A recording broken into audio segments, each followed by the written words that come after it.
मुनीर अकरम साहब जो हमारे वहां पे परमानेंट रिप्रेजेंटेटिव हैं, उन्होंने लिख के रिक्वेस्ट भेजी कि जी ये हम रेलिवेंट हैं क्योंकि नेक्स्ट डोर नेबर है और हम ही सारा कुछ कर रहे थे इनके लिए, तो हमें भी वहां पे होना चाहिए। लेकिन भारत ने उसकी इजाजत नहीं दी क्योंकि उनका 1 महीने के लिए सदर उनका है। भारत पाकिस्तान पर इल्जाम तराशियों का सिलसिला जारी रखे हुए और जिसमें यह कहा गया कि पाकिस्तान ने लाइन ऑफ कंट्रोल के जरिए दहशतगर्द दाखिल कराई है, भारत ने इल्जाम तराशी की।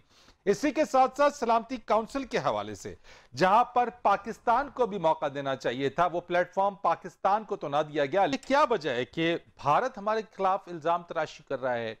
आज सलामती काउंसिल के अंदर जो है वो जिस तरीके से अफगानिस्तान ने उस प्लेटफॉर्म को इस्तेमाल किया और वहां पे भी पाकिस्तान के खिलाफ हर्जा सराई उसने की है, या आखिर हो क्या रहा है कि पाकिस्तान तमाम तर कोशिशों, काविशों और किरदार अदा करने के बावजूद भी इल्जामात की ही जद में? जिस दिन 9/11 हुआ था उसके दूसरे तीसरे दिन आपकी पाकिस्तान की खारजा पॉलिसी में एक बहुत बड़ा यू टर्न आया था, जिसके बारे में जॉर्ज टेलन कहता है कि हम सोचते थे कि पाकिस्तान 2 या 3 हमारी जो हैं डिमांड्स उनको तस्लीम कर लेगा, लेकिन हमारी हैरत की इंतहा ना रही कि मुशर्रफ ने साथ के साथ तस्लीम कर ली। और उसके बाद मुशर्रफ साहब एक प्रेस कॉन्फ्रेंस करते हैं और वो कहते थे कि हमें यकीन दिलाया गया है कि अफगानिस्तान में अगर तालिबान को शिकस्त हो गई तो फिर हमारी मर्जी की हुकूमत बनेगी। ठीक है। जबकि पाकिस्तान में भी, अफगानिस्तान में भी और इंडिया में भी बच्चे बच्चे को ये इल्म था कि पाकिस्तान मुखालिफ हुकूमत बनने जा रही है और वो हुकूमत शुमाली इत्तेहाद की है।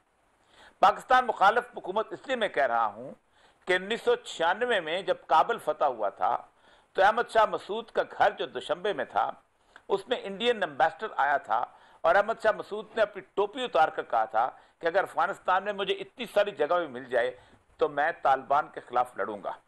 तो उसने कहा था कि इससे हमें क्या फायदा होगा, तो उसने कहा था तालिबान के खिलाफ लड़ना बुनियादी तौर पर पाकिस्तान के खिलाफ लड़ना है। और उसके बाद इंडिया ने वहां पर एक $7 मिलियन का एक अस्पताल बना के दिया था और साथ साथ उसके उन्होंने वहां पर 8 हेलीकॉप्टर दिए थे जो उसके जख्मियों को वहां लेके आते थे। ठीक है। 1996 से लेके 2001 तक आपके साथ वो चलता रहा। फिर आपको उसी वक्त तय कर लेना चाहिए था अफगानिस्तान अमेरिका के साथ अपनी मोडालिटीज कि हम कहां खड़े हैं और भारत कहां खड़ा है, हम कहां खड़े हैं और तुम्हारी दोस्ती कहां खड़ी है।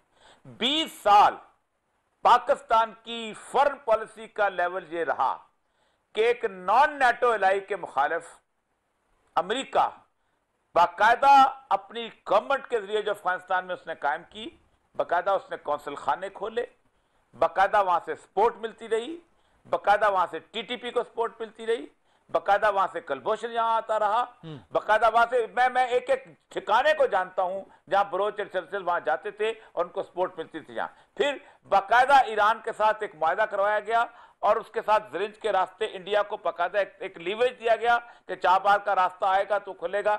ये सब कुछ होता रहा और हमने सिर्फ 4 चीजों के ऊपर जिंदगी गुजारने की कोशिश की। नंबर 1, हमें जनाब कोलिशन सपोर्ट फंड मिलता रहे, हमें थोड़े से कुछ पुर्जे वुर्जे मिलते रहे, हमारे बच्चे जो हैं वो वहां जाके तो वो फुल ब्राइट स्कॉलरशिप हासिल करते रहे, और चौथी चीज है कि अमेरिका का हमारा साथ रहे। यही वजह है कि ना हम आज तालिबान हम पे उस तरह भरोसा करते हैं ना कोई और। एब्सोल्युटली नॉट से लेके इस वक्त जो हमारा स्टांस है और फिर फोन कॉल के हवाले से जो इस वक्त की पॉलिसी आप समझते हैं क्या वो ठीक है?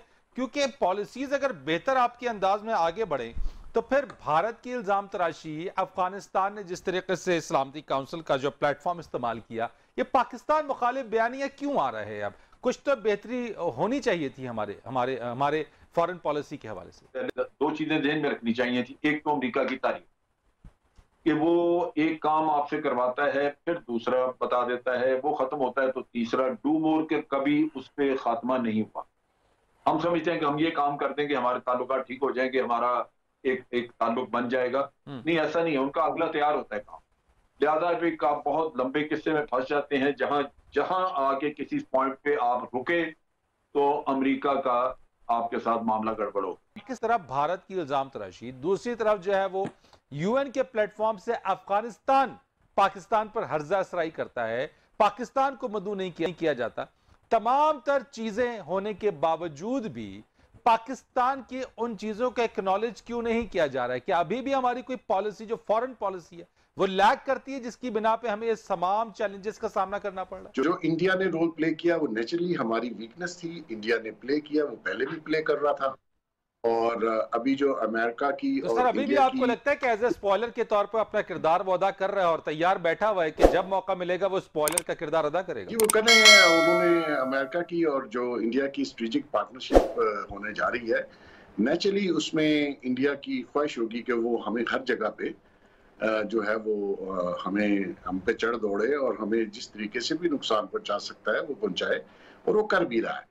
लेकिन आप देखिए कि यूनाइटेड नेशन में हम मेजर प्लेयर हैं। हमारी जितना बॉर्डर अफगानिस्तान का किसी कंट्री का नहीं है, और हमें उन्होंने बाहर रखा और फिर ऊपर से कह भी रहे हैं कि जी आप रिफ्यूजीज के लिए और आने वाले दिनों में ये करें वो करें। इतने गैर जरूरी गैर आम कैसे हो गए मामला अफगानिस्तान का, और उस प्लेटफॉर्म के ऊपर हम ही मौजूद नहीं? क्यों? भारत ने और अफगानिस्तान ने मिलकर एक स्टेज सजाया था सिर्फ पाकिस्तान को इल्जाम तराशी करके तो बदनाम करने के लिए। मुनीर अकरम साहब जो हमारे वहां पे परमानेंट रिप्रेजेंटेटिव हैं, उन्होंने लिख के रिक्वेस्ट भेजी कि जी ये हम रेलेवेंट हैं क्योंकि नेक्स्ट डोर नेबर है और हम ही सारा कुछ कर रहे थे इनके लिए, तो हमें भी वहां पे होना चाहिए। लेकिन भारत ने उसकी इजाजत नहीं दी क्योंकि उनका 1 महीने के लिए सदर उनका है। एब्सोल्युटली नॉट भी है, फिर कॉल आने के इंतजार भी है, फिर इसके साथ साथ जो सफरी पाबंदियां हैं उसमें भी अब तक वो नरमी नहीं है। हमारे जो डिप्लोमेट्स हैं वो फ्यूचर नहीं देख पाते कि हम पे दूसरी जो दुश्मन लोग हैं वो किस तरीके से पाकिस्तान को आइसोलेट कर रहे हैं या पाकिस्तान के लिए ट्रबल क्रिएट कर रहे हैं। हमने उनका फॉरएवर मुकाबला भी करना है, उनको काउंटर भी करना है। अब जहां तक सफरी पाबंदियां हैं, ब्रिटिश बरतानिया की आप बात कर रहे हैं, उन्होंने रेड लिस्ट से इंडिया को निकाल दिया। उन्होंने हमारे यहाँ पिछले कुछ अरसे में ब्रिटिश गवर्नमेंट के साथ नवाज शरीफ साहब के इश्यूज के ऊपर नादान जो ये हमारे एडवाइजर हैं शहजाद अकबर साहब, इन्होंने कुछ इस किस्म से रोल प्ले किया। उनके जो हमारे पुराने एग्रीमेंट्स थे प्रिजनर एक्सचेंज के, वो भी जो ब्रिटिश हर महीने एक फ्लाइट आती है जिसमें पाकिस्तानी इमिग्रेंट्स जो कि नाम होते हैं, जिनके पास कागज नहीं है, उनको भेजते हैं।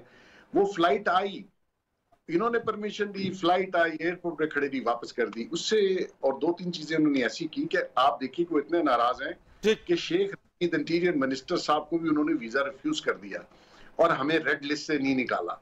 तो डिप्लोमेसी का मतलब यह है कि आपने बहुत ही एब्सोल्युटली नॉट आपने देख लिया, नारा लग दिया, फिर उसकी इतनी ज्यादा प्रोजेक्शन की कि जैसे पता नहीं इमरान खान साहब ने कौन सा महाज फतह कर लिया है, और एक ऐसे चैनल को इंटरव्यू दिया जो कि न्यूज चैनल नहीं है, इंटरटेनमेंट चैनल HBO, और वो केबल पे अवेलेबल है, और उसका प्रचार कर दिया। फिर बंदा भेज दिया कि कम से कम फोन ही हो जाए। ये बातें देखें, मुल्क पाकिस्तान बड़ा कंट्री है, इसको इस तरीके से नादान लोगों के हाथों जलील ना। राइट सर, यानी आप कह रहे हैं कि डिप्लोमेसी का मामला रहा यहाँ पे जिसकी वजह से अभी तक हम उन चीजों पे कायल ना कर सके।